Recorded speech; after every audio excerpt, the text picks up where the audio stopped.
गोड बोलणे मुखी येतो संगत धरी संतांची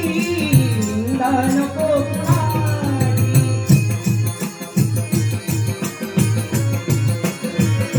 निंदा नको कुणाची निंदा नको कुणाची आम्ही मुखाने गाणी गाऊ महिमा तुझा नमाज आम्ही मुखाने गाणी गाऊ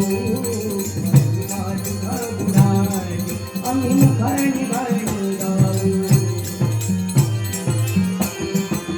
निंदा होई जिथे तिथे पापही वाढे नित्य तिथे निंदा केल्यास पाप वाढवते म्हणूनच परमेश्वराचं नामस्मरण निंदा होई जिथे तिथे निंदा होई जिथे तिथे पापही वाढे